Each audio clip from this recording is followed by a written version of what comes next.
Welcome, welcome.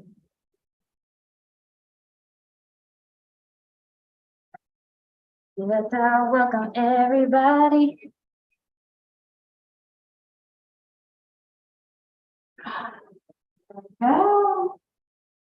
Hello, everyone, and welcome to the first PAAL Hybrid Summit, but not the first summit in this space. Definitely the first since the return and rebuild of our time and our industry. And I want to thank you all for joining us today and for engaging in this conversation. Today's conversation is a leadership think tank on sustaining caregiver support over time and what that looks like. And I have some incredible guests with me, as you've seen for this entire summit. These are leaders who are actively asking these questions, actively engaging with the conversation, and who show such real care when it comes to the people they're responsible for. So before we ask them to introduce themselves, I'm going to provide our land acknowledgements. We are coming to you from the land of the Lenape people, whose historical territory includes the places colonially known as Delaware, New Jersey, Pennsylvania, New York, Long Island, and the lower Hudson Valley. For more than 10,000 years, the Lenape people have been stewards of these lands, as well as the river of human beings for the Delaware River. Over the past 250 years, many of the people were forcibly moved from their ancestral land and dispersed throughout the country, though some families remained. These families continue the traditions of their ancestors to this day. The violence that removed them from their homeland is a powerful part of this history, and we acknowledge in this moment that we work and live on these very lands. This is the story of our entire country. We encourage you to learn about the lands where you live and work and the history of the people who lived there before colonization, many who still live there today, though they are often starved of the very resources protected for so long, including access to housing, sustainable food practices, safe and clean water, and the land where they once lived with their families. While it is important to remember these lands, members of these communities are still present where we live and work. Learn about the Indigenous artists, activists, and families in your community. Join them in celebrating their joys, support their work, and help them face these challenges by working to return the resources, safety, and agency that was stolen. Thank you so much. And with that, I'd like to introduce myself. My name is Rachel Spencer Hewitt. I am the Director of Partnering Resources and Programming at PAAL. And I'm here to facilitate the conversation along with Brianna Gaviria, who is running but who is our Director of Technology and Innovation here at PAAL. And now I'd love to throw the ball to Emmanuel to self-introduce and share with us who you are. Hi, everyone. My name is Emmanuel Wilson. I'm Co-Executive Director of the Dramatists Guild of America. We are the National Trade Association for Playwrights, Composers, Lyricists, and Librettists. And I've got two kids. I've got two babies. They're not babies anymore, but yeah, absolutely. Amazing. Thank you so much for being here. And now it's involved to Roberta for the self-introduce. Hi, everybody. I'm Roberta Pereira, she, her, hers. I'm the Executive Director of the Playwrights Realm. We are an off-Broadway theater and a playwright service organization based here in New York City. Incredible. Well, thank you so much for both being here. I'd love to get started asking you what care support looks like for your organizations. What are some of the questions and investigations, or even in how you personally care for artists? Of how you've been cared for. What does care look like to you? That's a great question.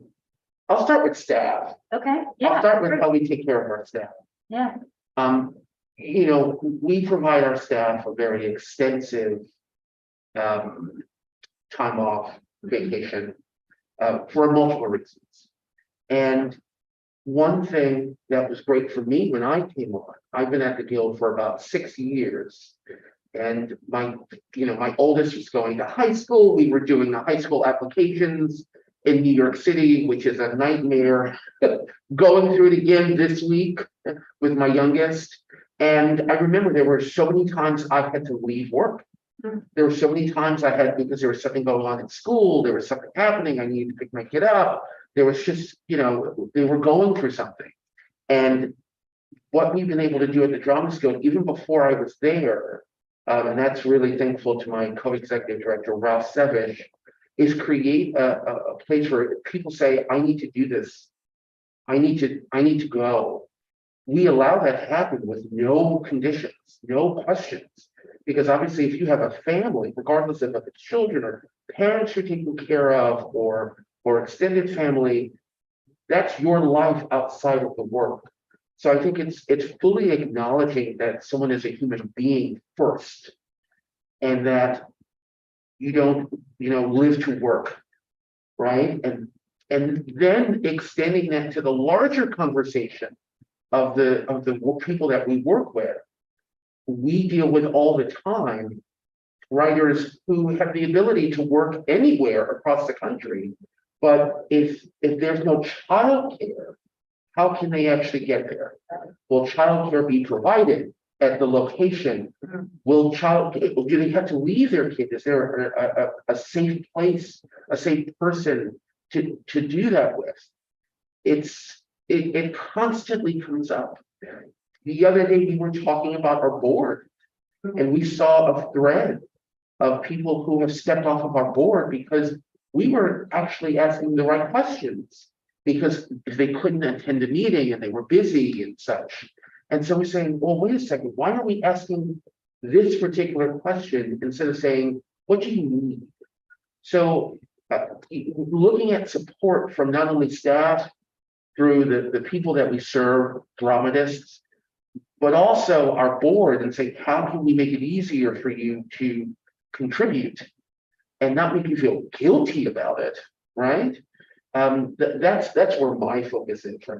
That's incredible, because you mentioned so many pieces. You mentioned a safe space where people can engage conversations about what they need. You mentioned no prohibitive conditions on that make offering support something that is designated by the vice of the supervisor. And then also introducing this question of like, how can our boards have buy-in that support is something worth funding if board members are selected as people who don't need that support in the first place? Like you just highlighted an incredible institutional obstacle that if there's an intentional empathy designed for your board recruitment, then you're likely not going to have people who understand your mission. Right. And I also just want to amplify, as a great way to throw the ball over here, that this is a huge reason why we can't say, well, I'm providing care support, so that's enough, or that person's providing care support in their organization. That's great, we're not doing it here, because artists cannot sustain their path if they're, if they feel supported in the dramatist field. And then these playwrights go out into the world to make these plays and they don't have that same support. Right. That's where the drop off will happen. So it really has to be this, which is what the summit's designed to do, is conversation between organizations to say, wherever an artist goes, we can catch them. And how do we facilitate that? One of the key organizations that an artist can go to, actually, is the Playwrights Realm. So I'd love to throw the ball to you with the same question, Roberta. What does care look like to you, or what are the questions you're asking around it? Yeah, I'll take us back a little bit, because you were just talking about conversation, which is so important. And honestly, a lot of my journey in this started with a conversation between the two of us. Yeah. After I attended a speech, a session you gave at the TCG Fall Forum, there was a spark of this idea. And I was like, what would it look like to do an off-Broadway production that was radically inclusive to caretakers? The questions that I had. And I, my daughter at the time, she's now 5, we just went through kindergarten applications, which is like, Oh, yeah. do I feel you? But anyway, she was much younger at the time. And I was the only person on our staff that had a child. So we were able to carve out a lot of the policies, because as an administrator, there is at least, there is some consistency, right? Like, so you are able to look at policies and shape them. But I was like, what does this look like to artists? What does this look like for freelancers, right? And so I just started this conversation with Rachel, and to her credit, she immediately got excited about it. And we created this project that now was, I don't know, like 3-4 years ago, 2019. called the Radical Parents Inclusion Project. And so we did this amazing production by Anna Bunch of a play called Mothers. And Anna was a mother of one child at the time, and now is a mother of two. And, and we prioritize caregivers in the whole process, including the hiring of it. And it's just a really incredible exercise to see all the barriers. And we wrote an article about this. I'm sure you can find a link somewhere. So I would encourage people to read it if you want to know the details. But the thing that was most illuminating to me was that the most groundbreaking thing about this is that people now felt confident to come talk to us. So it's something that like literally costs no money.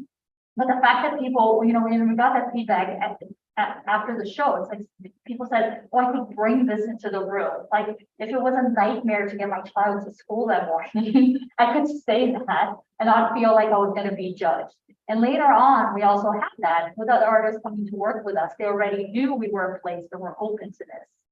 So even if the support we were giving, we're offering might not fit exactly the parameters of what they needed, they knew it was a conversation, like we were opening the door. So honestly, that was the most powerful, like we did a lot of great work, and then with the pandemic, a lot of the things we're offering in person, obviously shut down. We actually haven't had a production. Mothers was our last production in person that we had because we were in rehearsals for the next one.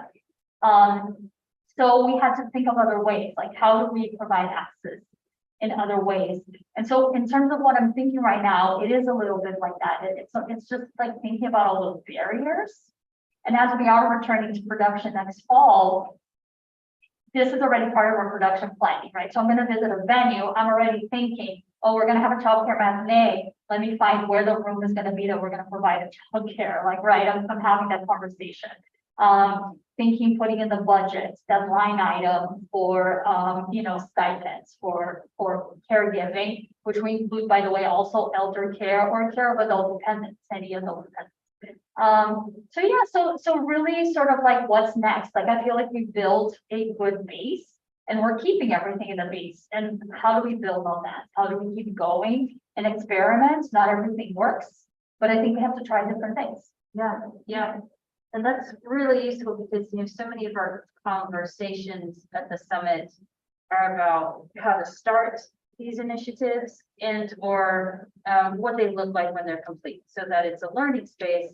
But I'm really excited about this conversation because y'all are introducing, how your conversations are happening over time.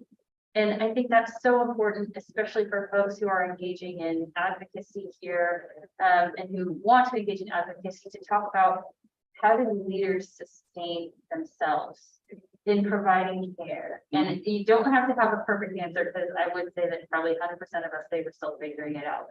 But in that context, there's always the red flag when it's like, oh, I'm providing all this care to someone else, but what questions am I asking myself to make sure that I am sustained enough to continue sustaining for others? And what are some of those questions? Oh my God. I think even from a young age, I was always service was very important to me. And you can fall into the trap of service defining yourself. And this is everything that I am. And I get phone calls and text messages all the time from my kids like, can you come pick me up from school? I want to hang out with my friends. Can you come do this? No, I can't. I have to work. I have to do this. Or I go ahead and do it. And then I put everything aside and I have to go back and I've got to go work. It's hard when you're taking care of people. It's hard when you're taking care of a lot of people. You sort of put yourself last. But I've realized over time, especially with my kids getting older, the demands of my job getting harder and harder, I actually have to put myself first. I'm traditionally horrible at it. Horrible. If someone needs something from me, I can easily do it. But for me to sort of put time in my schedule to say, I'm not going to do anything but something for myself. And now we have these devices where you're on your phone and that's me time. No, it's not. No, it's not. So it's a hard question because I think you also want to model behavior. You also want to model behavior for not only your organization, but yourself, in that it is possible. You don't want to just have this perfect dream of, all right, this is everything that we're doing, but what are you doing personally? Even the way I talk to my staff, the people that I work with, I always say, take care of yourself. This is a busy time. We're going into a crazy time. Take care of yourself, take care of yourself. But personally, sometimes I can't do that. And that's just very real, very, very real. I'm being honest. Yeah, absolutely. And I love that you're highlighting the discomfort Yeah. of that. And I'm convinced that a lot of leadership is slow to have these conversations of what do you need? Because then they'll have to receive that as well. And receiving that we don't always know what that's gonna open up, especially if we've, achieved a certain place or position, making sacrifices maybe we wouldn't have made if someone had asked that question earlier. But I'll throw the ball to you with the same prompt. What does that look like for you? Oh, who knows? That's a great question. It's just like, I tell this to people, I was like, listen, only have children if you really, really want them. And like you really, because it's like, it's indescribable, right? Like both sides of it. It's like indescribable the amount of joy and happiness, but also just like the space to take, like of the, literally, I give the example of like getting out of the house. Like every morning, it's like every day I get my daughter to school, I literally feel like I deserve a medal. Like I just ran a marathon. I feel like you do this. Like, it's like normal people don't understand, right? So yeah, so that is, we're just doing that. And like a simple thing, right? And so yeah, and so I don't know, like that's something still I'm figuring out. The realm during the pandemic, the thing that was great is that I think it's really made us focus. Like when we had to, sort of like really think about what we were doing. The main thing that I said, listen, we have to figure out who we are centering. And for us, it was like our playwrights. So we have a group, the realm is now its 16th year. So we have a group of 80+ playwrights that we have served in all our programs during this time. And we offer a lot of things to them. And, and a lot of things regarding caretaking, but then all other services as well. And so I was like, we're going to center our playwrights, we're going to center our staff. And so doing that made it a little bit easier because a lot of the, as we're making decisions, I would go back to that. Like, is this helping? So for example, we are still pretty much, we have some days that we're going back to the office, but pretty much we're still optional work from home. We do have the office is open, so people can come in and work from it. But for example, for me, most days I come in about once a week, but most days it's easy to work from home because it's close to my daughter's school. I have a whole setup there. It's also, it's helpful for me. I'm a single mom, so it's helpful for me to be able to like run the dishwasher between meetings or put in a load of laundry and do things that I would have to do at, like when I come back, when I'm not at work, and so things like that, like another thing to, through our PI that we started, I was able to, I have a budget for theater tickets. I was able to, use that budget to go see theater. But of course, like, that's not the only cost, right? I also have a babysitting cost. So after our PI, I also request babysitting. So if I go to a show, it actually doesn't cost me anything. As we all know, paying for babysitters is very helpful, but finding a babysitter is a whole other thing. So like, I don't even have the energy to find a babysitter, even if it's paid for. So there's also that, and that is a more intangible thing that's hard to, so it's like the money is one obstacle that we can help. The time and the effort is tricky because a lot of things it has to be me. Yeah, like there's nobody else. And because I don't have a lot of family around, there is really nobody else, but to answer your question specifically, like one of the things is that because we're still being flexible, I'm originally from Brazil and most of my family lives there. So I'm actually, me and my daughter are going to spend the month of January in Brazil. And as my daughter says, she's like, oh, we can go to the beach and mom doesn't have to cook. And I was like, that's right. That's what I learned. You should understand. I'm like, I'm stuck and then I don't have to get anybody for a month. I was like, that is my break, you know, and we have grandma, we have like the whole family there. So it's like those little things and try and see what you said too about how, like, you know, my company is able to support, and once again, it's not just me, we have other staff members that are working from elsewhere as well, but it's able to support me going to Brazil and working from there for a month. And that's what I need to recharge, you know. So ask me that question again in February. I will. It's a, can I just jump on that? I think it's what is so interesting about the time that we live in, beyond everything that's happening around us every year, is the pandemic has really accelerated this conversation of care. How do we take care of ourselves? How do we take care of the people around us? What are the policies at the places that we either work at or visit that will give us the space to actually ask that question? And you said something earlier that was so powerful in terms of providing care and people being able to talk about what's happening to them. There's so much shame. There is so much shame surrounding this conversation of care in terms of what you're going through with your children, what you're going through with the parents that you're taking care of. A lot of our parents are getting older. My mother is 75, so we're dealing with that on both ends. Also, the responsibility you have to your work, right? You don't want to let anybody down. And I've had to retrain everyone to say, it's okay.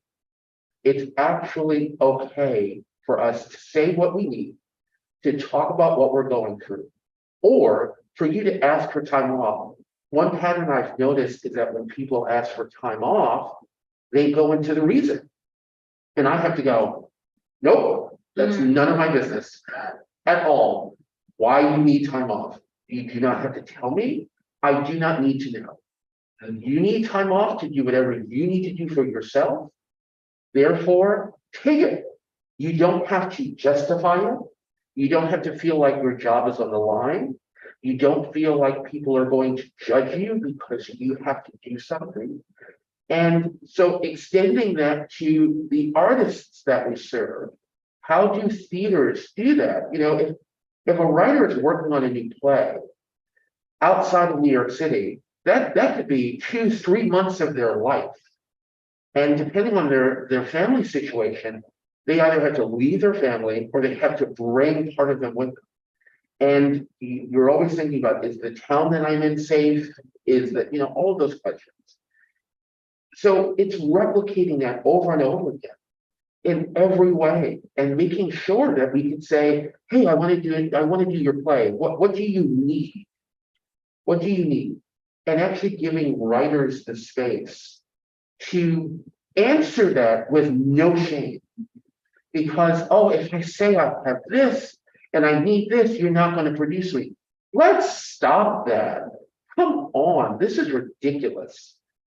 If we want to talk about a generation of writers that actually can talk about what they're going through, and it's actually okay, and ask for what they need, and for us to say, I want you here, I want your work here, I will figure this out. Yeah. And we need to move into that space, because if we don't, then what systems are we replicating? It's that, and that's the thing. So I really want to move away from the shame of asking for what you need. We just need to get away from that. Yeah. Please. 100% agree. And can I just jump on that too? And I think that there's something too, you know, the time before that people were approached about something around caretaking, right? It was always like an apologetic thing, as you said. And it was always like they were ready, almost proposing the solution, right? They're like, no, but then my partner can take them at this time, and then it's this. And it's also like, let's part, like you tell us what the issue is, what is the barrier, and let's partner this. Like, you actually don't need to probably come with a full solution that you're sort of pieced together, right? Because maybe there's something that we can provide, we thought about that's different. So I think that this kind of partnership, and we did that a lot with others, it's sort of like we literally have calls with everybody, and then during the process of things change, we just have to be flexible. And I think what you said, I think there's a movement now in our field of just centering more care in general, this is not even related to, right? And just this idea of like, how can we make sure everybody's taken care of and the needs are provided? And as an executive director of a company that is responsible, to a board, to a budget and all that, I know we're not going to be able to do all the things, right? And that's the thing, like I think it's also important to be clear. It's like, I'm not going to be able to say yes to every single request. Well, let's have a conversation about it. Let's figure out what the priorities are, what are the most important things, right? Where we can make the most difference, and let's talk about it, right? And like maybe I can't do the 5 things, but maybe I can do the 1 or 2 most important ones or something like that. Sometimes I can't do the 5, great, but that's not always the reality as well, right? And so this is the part that is tricky. My position, I recognize the power that I have and make these decisions and all of that. But I think if it's a discussion, a back and forth, it feels less like this is what we're giving you, be thankful for it. We never shall speak again, definitely not my style of leadership. Yeah, we need to move away from be thankful for it. Uh-huh. That is such a horrible way of interacting with human beings. Our whole profession is about making connections. You make connections between staff, you make connections between collaborators, you make connections between the work and audience members. How can you create a positive connection if you're like, this is good enough, be thankful? That's lazy. That's lazy, and it's enough. It drives me nuts. Yeah. You're bringing up some really important points, because there are pieces that caregivers can start embracing, and pieces that leadership, I feel, really needs to start embracing. And to start with your point about eradicating shame, so much of that is wrapped up in our conditioning for punishments, and punishment in this field. Like, leave your baggage at the door. All this training of like, come in self-sufficient, prove that you can take direction. Like, there are a lot of these like helpful, intentionally helpful phrases that I think have conditioned us to erase our need, and that if we have need, we should feel ashamed because we're rocking the boat, we're disrupting the process. The show must go on. The show must go on is another one. But what I'm hearing, and I don't think that our caregivers can hear it enough, and also our leaders can't hear it enough, is starting with this conversation of you saying these artists are going to be free to create. I know it came up this week, it comes up every summit, how a caregiver will mention, I don't need to challenge the artistic process. I don't want to reduce the artistic process. And there's this piece to that shame where asking for what you need and costing the theater more money may decrease the quality of the art. And I believe personally the opposite, but I would love to hear, and then I have some comments about what you shared, because it's really incredible. But just really quick, if we can touch on that point where you started to get excited about the playwrights getting that support. And I know you had some insights when Mothers was produced. What does it do for the art for folks who are scared of what could happen to the artistic process if needs are censored instead of the show must go on? We're an organization that at its heart is about an artist asking for what they need and acknowledging their labor, right? That's at the heart of who we are. The Dramatist Guild was formed 100 years ago because producers at that time were actually taking away their rights, taking away their work, putting their name on their work, not paying the writers. And there was this movement that started. So the writer could say, wait a second, here's my labor, I'd like this to be acknowledged. So we actually, from just a basic point of view, when you're talking to a theater, you are already asking for what you need as a writer. You're already saying, this is what I need to create the conditions for this work to be successful. for people who are caregivers, you need to remember to add that into the conversation without shame. And again, and I love that you said that, the theater might not be able to do everything that you need, but if you don't have the conversation initially, how do they even know what they should be doing? You know what I mean? Yeah. So you're already negotiating with a theater, right? Playwrights, composers, lyricists, and librettists have no collective bargaining rights. Every time a new work is produced, they have to renegotiate a contract with that specific theater or producer, which means that every single time you have to have your non-negotiables. Oh, you need me to come? This is what I need. What can we do here?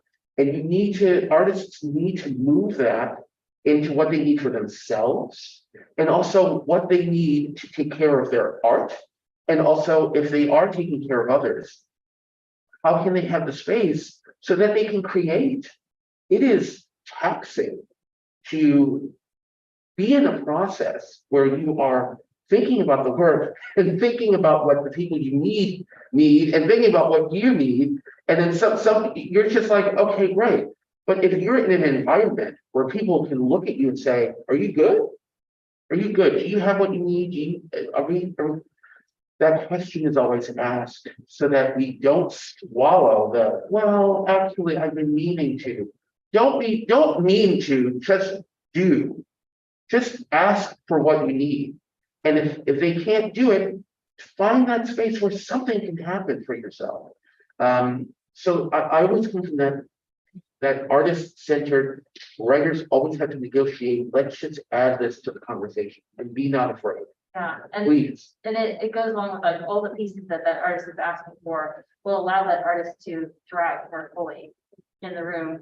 And you introduced, and this is what I was going to touch on anyway, this important concept of you as a leader taking on the responsibility to say, I'm willing to have this conversation. And I want to, just acknowledge and absolve anyone from feeling that they have to do everything, that PAAL is never asking leadership to do everything in the handbook, but to really prioritize this so that, you're able to have that conversation with artists. And I'd love to hear about anything that has come up that you either couldn't do, or that like a need that like maybe evolved into something different, and what that conversation looked like.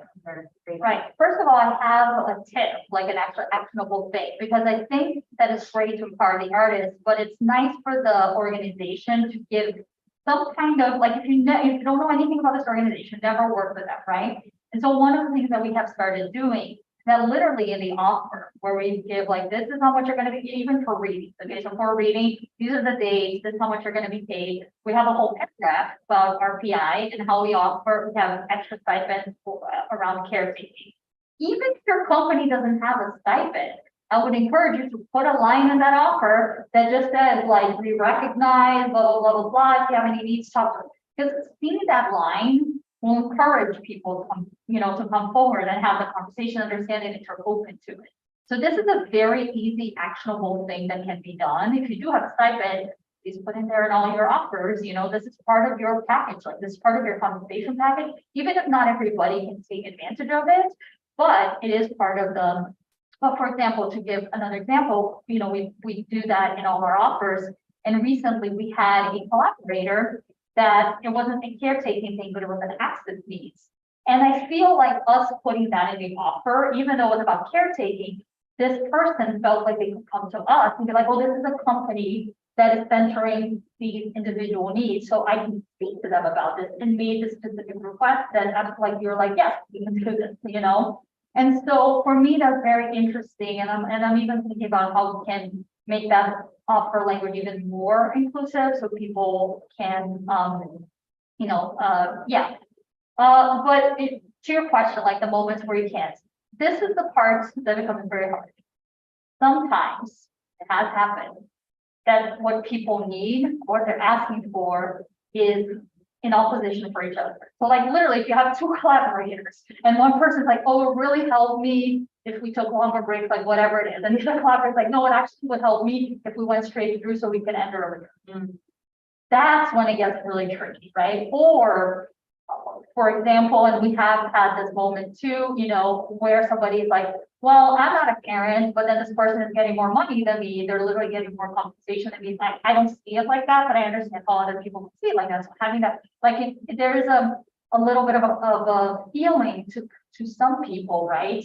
That some of this support for these extra needs, not extra needs, for these different needs, people have different needs, is something that they're not getting, right? So something like they're getting a bigger piece of the pie than me, and that's not fair. So those, and you know, did the PAAL compassion training, which I encourage all the organizations out there to do. So that was really helpful with our staff. But that is something that comes up, you know, sometimes. And so as a leader, and you know, it's interesting because sometimes when you're in a project and you're in a collaborative spot, you're only looking at one piece of it, right? So it seems like, oh, this is super simple, you could just do that. But as a leader, I might know that what you're asking is literally in opposition with somebody else does. So sometimes as a leader, you have to, how do you hold, like, both of those things are true, both of those people. So, you know, so that's the part that gets a little bit complicated when you're talking about a lot of people needing a lot of different things. Yeah. So that's the part that I don't know. There's no answer to it because it depends. Yeah, the answer, you have to kind of look at the whole thing. I try to be as transparent as possible, but also you don't want to, you know, you don't want to share something with people that maybe they don't want to share. You know, oh, this person shared that they have this access need, so sorry, we can't do that for you because we're trying to support that. Like, you know, so it's tricky. So it's something I'm still working on, and it depends on the project. And I try to be, once again, I think communication and transparency is really important. But it's not a perfect process.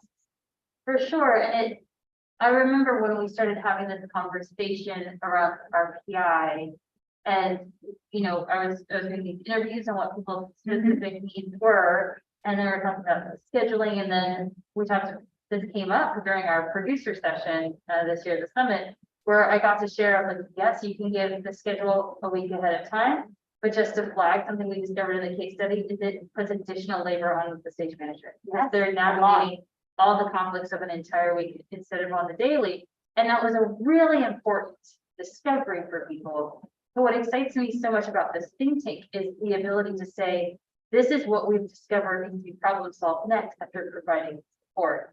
And something that we've really been trying to encourage in the messaging is to let this piece evolve. Just don't be scared of it on the outset, because that's really just the first step.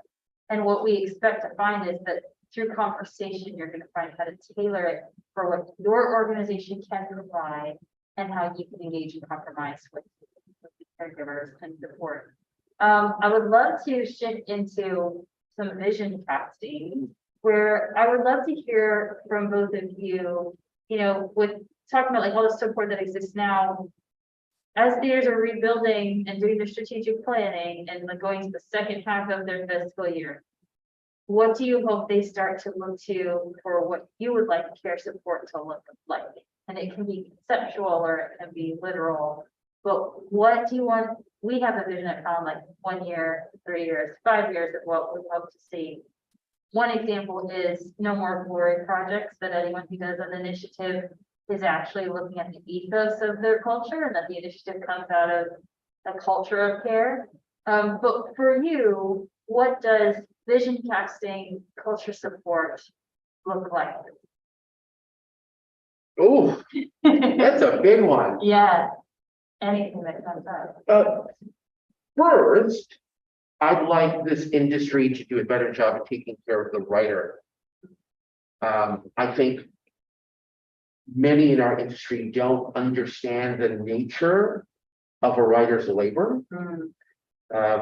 They don't understand that that individual sometimes is the only individual without healthcare. That individual is the only one not getting paid to show up for rehearsal. That individual sometimes isn't even communicated with to say, hey, I'm coming in, you know, is there a car for me, or how do I get there? How do we take better care of the writer? And then how do we actually have a ripple effect where we acknowledge that it's not just the writer, but it's actually, if the writer is a caregiver, what are their needs in that specific area? Again, if the writer has access needs, what do they need in that area? So that we can actually have a conversation. I think we do things so robotically that we think everything is the same. Every interaction with a writer is the same, and it's not. Every writer is going to bring up their own set of dreams and challenges that you have to adapt to. And it's moving away from the be thankful, which writers hear a lot in our industry. Be thankful you're being produced. Be thankful you're at this theater. Be thankful. And in turn, as a writer, you begin to not advocate for yourself, not ask for what you need. You don't feel empowered to say yes or no, because you feel that your whole moment is at risk if you stand up for yourself. So how do we start from one place and make sure that that writer can actually sustain themselves through that experience, and then continue the conversation and say, okay, holistically, how do we take care of you? And what do you need? I don't think we can do one without the other. For me, I think it's very, very important that if we're talking about care, it needs to extend to that individual. Just as you asked us of how we take care of ourselves. How can a writer take care of themselves if there are parts in that negotiation process? You know, it's a powerful thing to come to a theater and see that there's a stipend there. That is the most powerful. Oh my gosh, this is great. And it almost honestly doesn't matter how much it is. Right. Even if it's like, you know, it's not gonna cover all of it, Right. just the, like that, what that means. Right. Like, I think that is much more powerful than the dollar amount. whatever Much dollar more amount. powerful. And by taking care of the writer, you enable them to take care of the people that they need to take care of. Absolutely. And so how do we take care of the people who come into our space for a limited amount of time, so that they can leave and say, oh my gosh, I had such a great experience there. I think far too often writers are having experiences at theaters that can border on traumatic. And it's because we're just turning, the machine is going, and we're not looking at the individual and saying, okay, all right, I'd love for you to come to my theater in this state. Tell me what you need. This is what we can offer. Is there something else that maybe we can do? We can't do everything. And I love that you said it is the organization's responsibility to relieve the burden so that the writer doesn't have to do all of the advocacy themselves. So for me, that's my vision. My vision is we center the artist, and we actually we understand their economic reality. We ask what they need. It actually allows for conversations for the child care center. It actually, and then it extends to our audiences of what they need to experience this work, right? It's if we can just create the space to just remove shame and allow people to just speak up for themselves. That is my vision. There's so many specifics along my dream, but I want a writer to be able to go into any theater and say, I'm going to have a good experience here. I'm going to have a great experience here. And maybe I'm not able to take advantage of all the amazing things that they offer, but my gosh, this is great. And they treated me well. I was able to take care of the people I take care of. I was able to take care of myself. And now I can go on and do something else. That's the kind of experience I want people to have. That's my dream. Yeah, that's amazing, because it's identifying what you were commenting on, that even if they just see that a stipend exists, what it tells me as a visiting artist is that's a significantly safer space than I'm used to. If they got so many yeses throughout the infrastructure of their organization, that they're allowed to put this on the external facing documentation before I'm even hired there, I have more safe spaces in that place than I used to. And so this idea of, a writer or an artist going in and having a positive experience, feeling an experience of care, really at the end of the day is more significant than the dollar amount. And I've said this to every leader. I haven't known a single person who's been supported who has been like, there's no small amount. Like, wish it was more. right, exactly. Right now, it's just saying, and I think it's so important for leaders to remember that the writers want to be there. They want their place. Yeah, Review. we're in a culture of focusing on the work and not the person. The productization, The person creates the the work. person creates the work. We're driving the sort of, oh, I have to create the perfect work. But if you create the conditions for the writer to actually succeed and fail and be a caregiver to themselves and to their community, you're actually allowing that writer to build a career instead of treating them like a commodity. Come in, get out. Come in, get out. And it's hard to be a writer and to create something new, to create anything in whatever process is an extremely vulnerable act. It is so vulnerable. And to be anointed by being produced makes you feel like you're seen. But that's not the blessing. The blessing is that there was a connection between the work and the theater. And how can we actually grow that connection so that the collaboration, which will not always be perfect, well, that's just the way it is. It will not, if people are human, you're going to work with people you don't like, you have to, all that stuff. But we can at least facilitate a community, a conversation around making sure that the people that come into their space are taken care of. That's my vision. Yeah, and I'm gonna throw the ball to you because this is the perfect pairing, which made me so happy why you both said yes to this, because the playwrights realm, I mean, even for me as someone technically on the outside, has a reputation for caring for writers in a significant way. I have worked with you, I have been inside the infrastructure of production. I have seen the care, I've seen the buy-in of staff who are not caregivers at all take this on.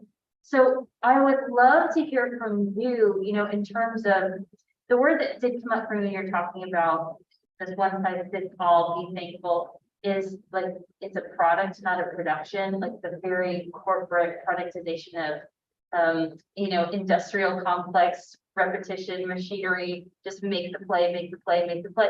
But you're asking for people to be cared for as human beings. And this is something that the playwrights realm seeks to. It's literally our center, it's literally the mission. Yeah. Right. So I would love to hear, I feel like these sorts of calls make leaders start to feel a bit overwhelmed maybe and concerned, like, how are we going to do that? Or but the show has to happen. And how would you help leaders address any of the challenges or fears that may come up from the real call to center the human being, the person, not the product in the process?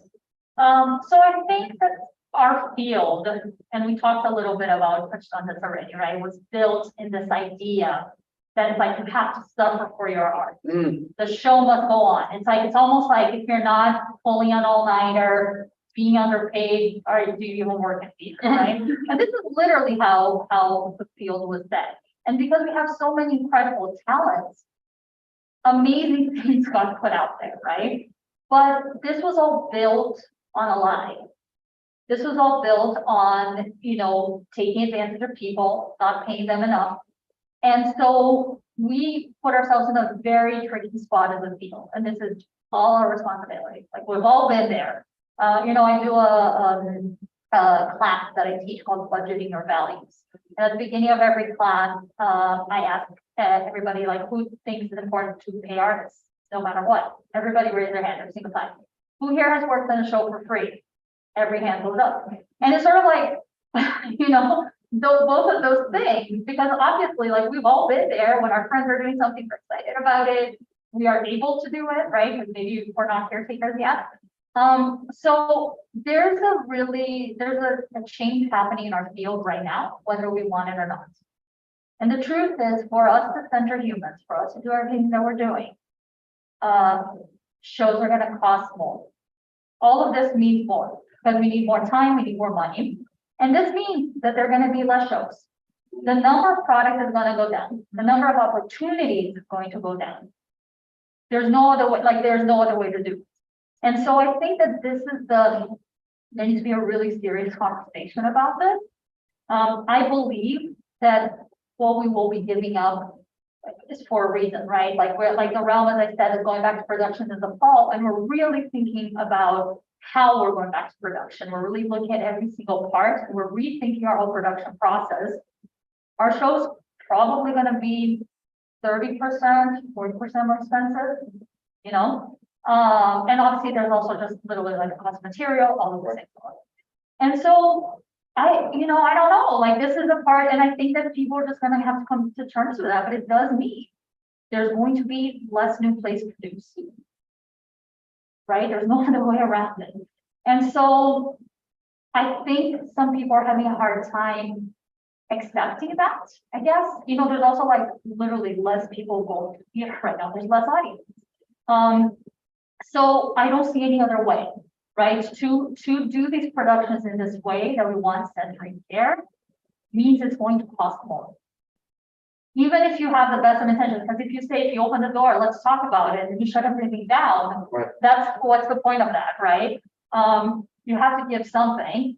So that's what I think. And I think that we have to come to terms, and I think it's going to right size itself, but there's going to be growing pains, And so that's what I'm feeling. I mean, the Playwright Trial produced 2 shows. We're going back to 1 show. I don't know if we're going back to 2 shows, because I'd rather do 1 show well and right than do 2 shows more or less, But it does mean we are supporting half, like in terms of production support, we're supporting half the amount of playwrights we use support.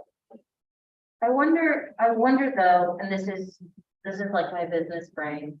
I wonder though, what that sort of radical act on a wider scale, it's fewer productions for a single institution. But if what we're looking at is increasing care and increasing the diversity of opportunity, maybe it's a reduced opportunity in quantity, but an increase of opportunity in quality, that to me sounds like a direct challenge to white supremacy, to increasing access to people with greater needs, like helping us in terms of visualizing a solution to the like hiring and casting problem. And also I wonder if artists are thriving under fewer productions opportunities, how many of those artists, the majority of them are multidisciplinary, will also have the support they need to self-create and self-generate? Because like for me, I'm an actor and I might have fewer auditions, but if I'm taking better care of them and I'm still, because the only option is fewer auditions or I'm gone. Like I leave the craft completely. So you might be producing, a theater might be producing more shows, but like you're losing more people. So I wonder if like gaining these relationships in a more artisanal way, rather than like a corporate productive way, might also allow many of us to stay in the field and actually thrive. Yeah. And like be like have a relationship with organizations that are like, we don't have as many shows, but we care about you. And I'm gonna have a long-term relationship with you rather than like coming in for a traumatizing 3 months and jetting out. Like that's a potential. But I think until we get there, I think there's going to be a 5 to 10 year transition moment where there is going to be growing pains, and we'll see. But I agree with you. I think the best thing to do is just like touch people and just like, what does this look like? And that's what I'm counting on in my organization. I mean, we've seen a lot of organizations that support artists close in the past few years, especially playwrights, especially new playwrights. There's been the very problematic thing that we're seeing in the field, that the realm is seeing where they can step up. And so I think there is going to be a moment of growing implementation. I agree with you that I think our field is going to come out of this better and stronger, but then it's not going to be pretty. But I'm here for it. It's going to be. Think tank on purpose. Like I really want us to be talking about. It's going to be very hard, because I think when you're talking to a community of dramatists and you're talking about theaters doing less work, initially there's an enormous amount of fear. Yes. And, you know, the dramatists go, we don't have a position on that yet, because the position is that when you do engage with an author, with a writer, that you actually treat them well, that they have rights and you negotiate with them and such. But I think from the basis, you said something, and I love that you said it in the space. We built a theater off of not paying people. Right. It was unsustainable. We- The it's system a- was, it was gonna break. you know- It was broken already. We just like kept Yes. patching it. You know- Now, Deconstructing to read. I can't tell you the amount of stories of writers, especially during the pandemic, who said, yeah, you can do my work for free to keep the theater going, Well, what do they get? That's a really wonderful thing when a writer can say that. Do they have the economic reality to allow that, or is it just kindness? There's the Guild is about to engage on its first ever compensation survey.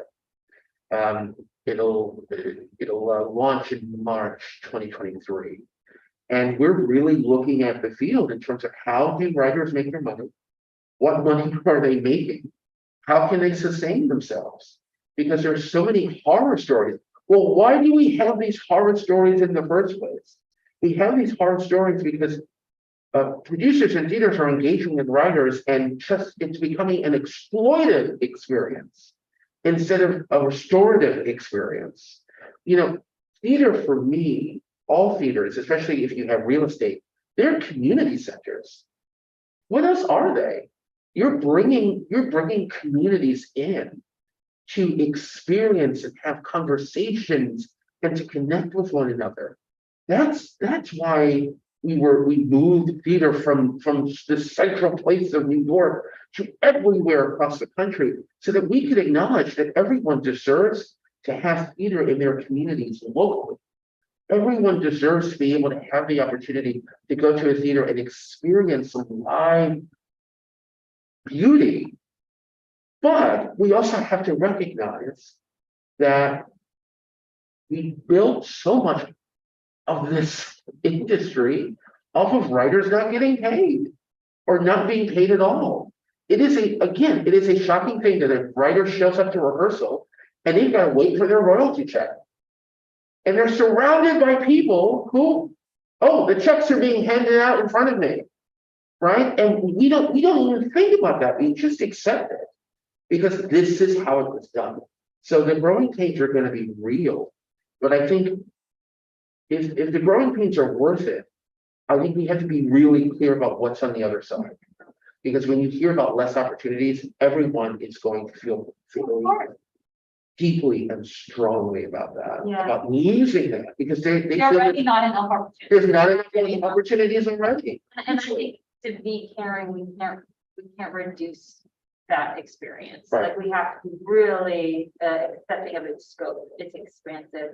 And we're going to transition into one final thing, but I do want to acknowledge that has been another aspect of this shutdown and like reassessment and conversation around here, because I was an actor for 10 years, over 10 years, still am, but like I have this very clear turning point where in the shutdown, when people started posting about the care that they needed much more publicly, I learned things about the workings of the theater, like overtime for crew, the fact that writers don't get their checks when we get our checks, like these conversations have to happen in order for us to find equity in the theater room, because we're all expected to come in and collaborate on a show without knowing really what's going on with them as people. And I just have been so grateful for everything that we've learned as we advocate for their discipline. Can I say one more thing? Yeah. Because I think that there's a thing, this idea of like, oh, this is how we've always done things, right? And I tell my staff, everybody I work with, like, this is not a good reason to do anything. Right. Like, question everything. So like the question of the checks, like, is it, like even just like for the longest time, right? Like everybody sent paper checks. Like I signed a million paper checks. Now we don't do that anymore. We get like deposits and people get their money like so much quicker and it's so much better, right? And so I'm sort of like, why didn't we do this before? Oh, why was I signing like a million checks?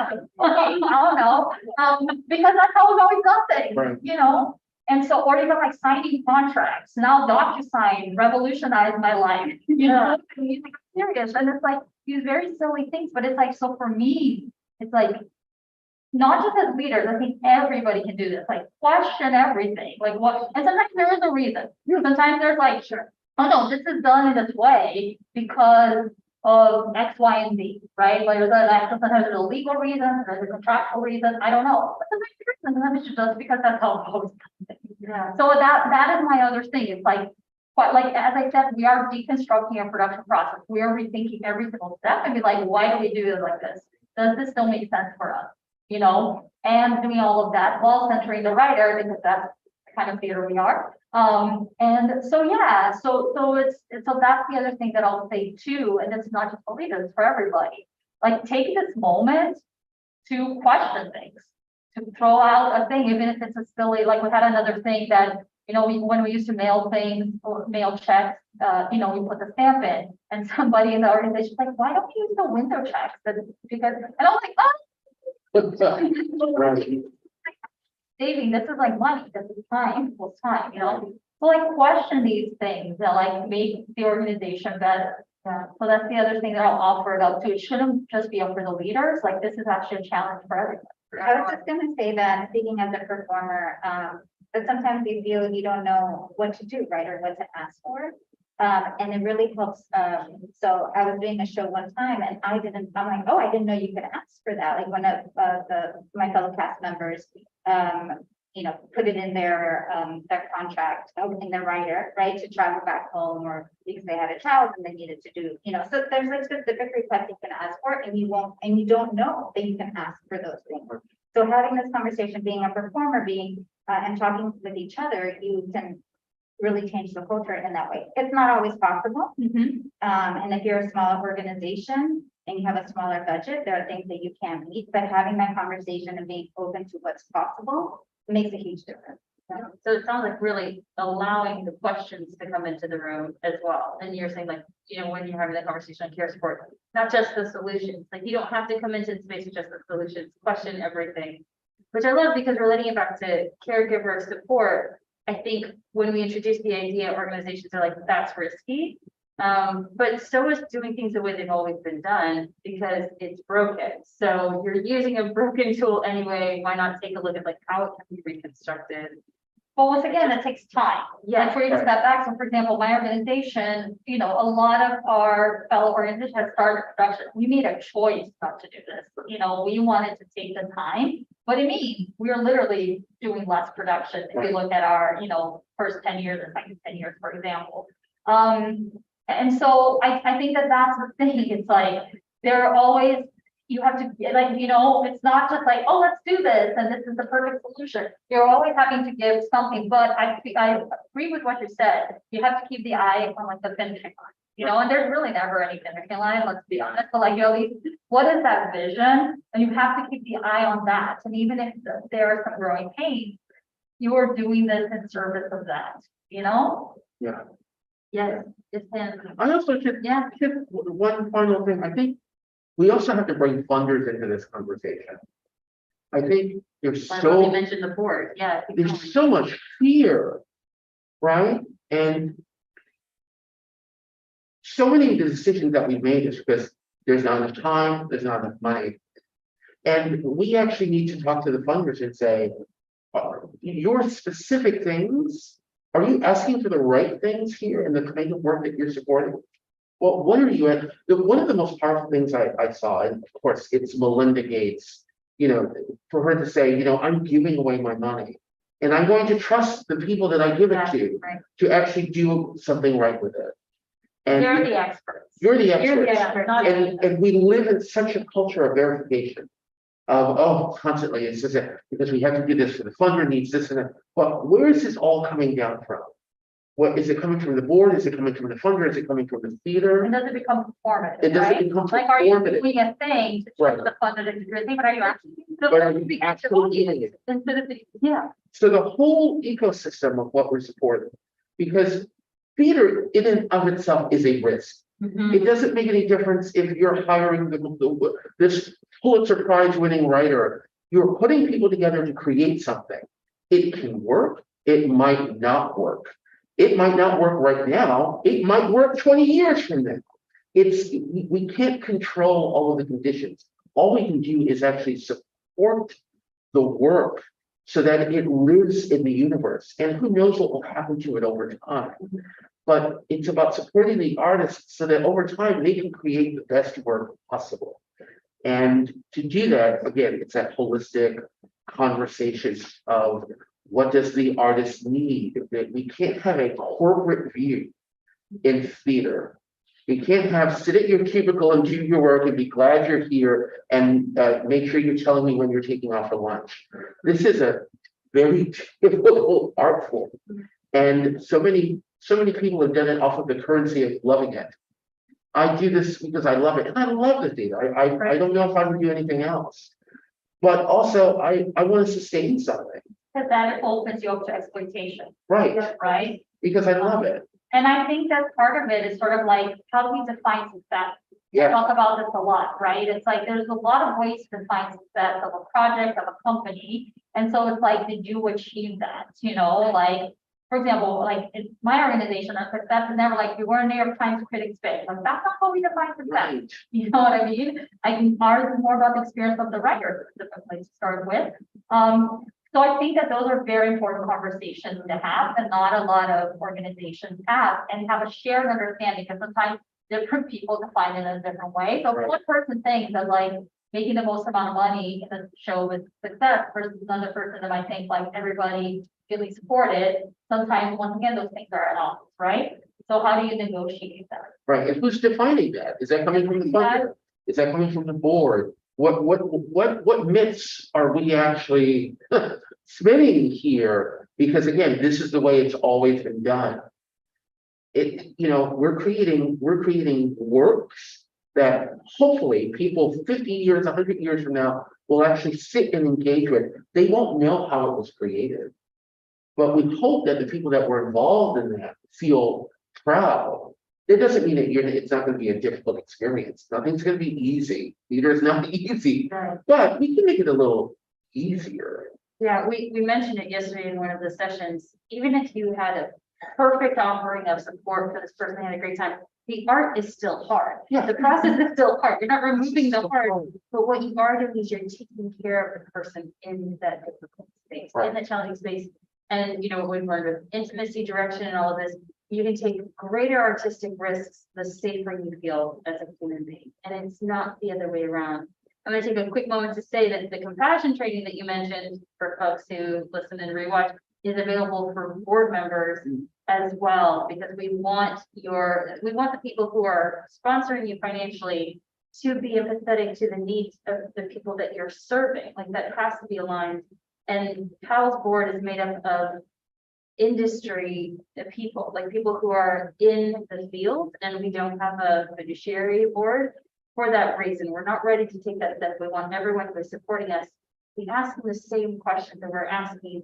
And if you are going to speak to your board, what I would encourage you to say is have a conversation around the needs of the people you're serving and recenter it on that redefinition of success.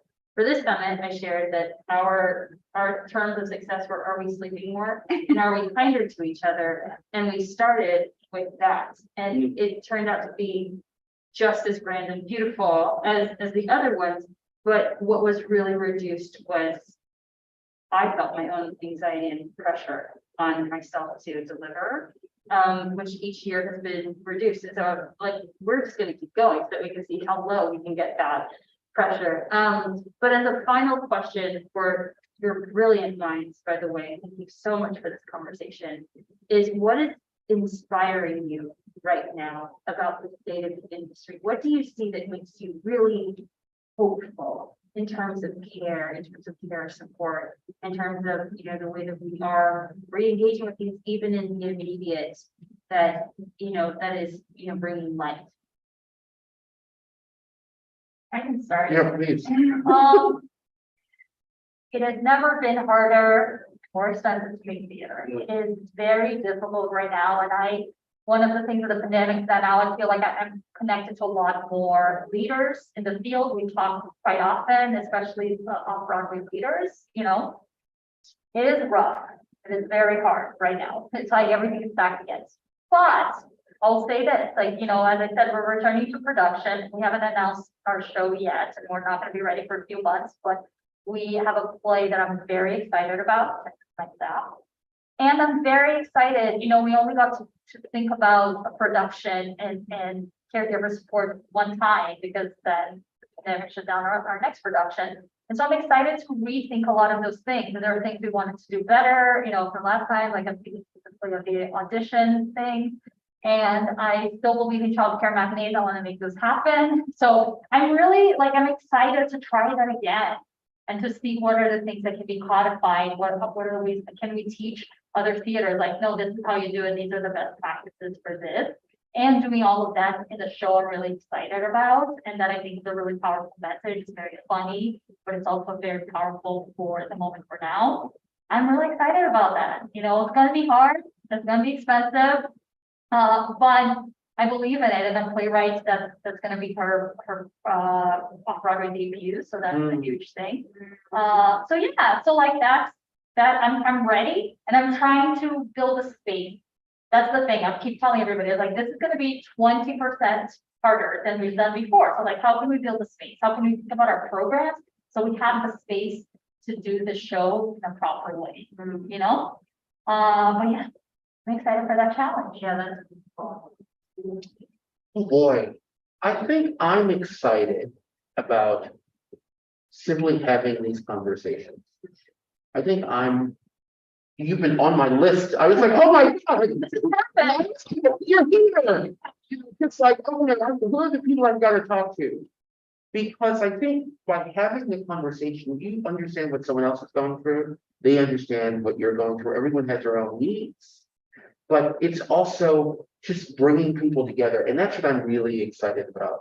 I think there is something happening with artistic leaders, artistic admins, actually talking to each other more and honestly, and having honest conversations about what is going on. The theater is always scary.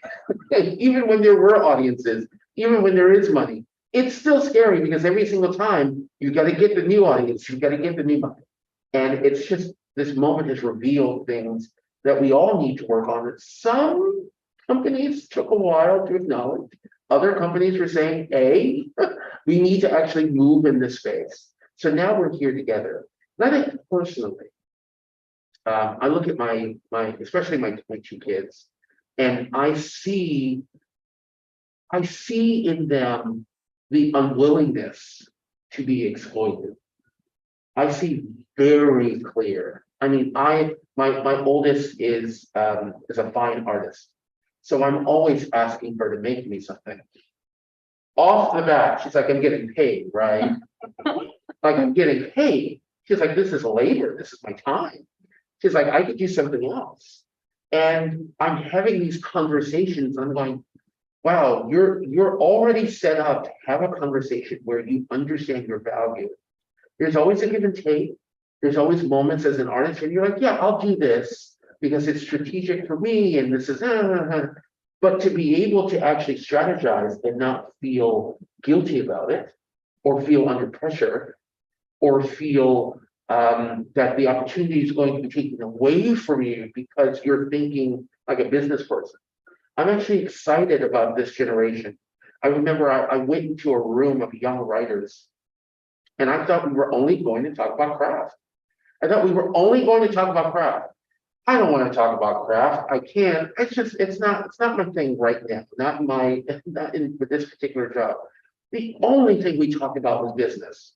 They had all of these business questions, and I'm sat there and I'm like, wow, you're at this age and you're already thinking about these things, so that when you engage in these moments with producers and theaters, you can say, okay, let's have a conversation. Oh, you want this? Let's have a conversation about this. There's nothing to be afraid of with that. So I think this younger generation is inspiring. And I hope that we can all learn something from others. right? That intergenerational learning of learning from the wise ones that have gone through it, learning from the young ones who are questioning everything around us and making us feel like this is all your fault. And I'm like, no, it's not. But I just love that for me. So, I love that for me too. Yeah. We've spoken at some universities and it's the same thing. They get the rights and access portion so much faster. so much fun. And those of us who've been conditioned in the industry longer. With that, I want to say thank you so much for your time this afternoon, your insight, your wisdom, and most importantly, how much you give to take care of people in this industry. It's really making a difference, and we're just thrilled to host this conversation and support you. So thank you so much. And thank Thanks for having you. me. Thank you everyone for listening. Thank We'll be you. streaming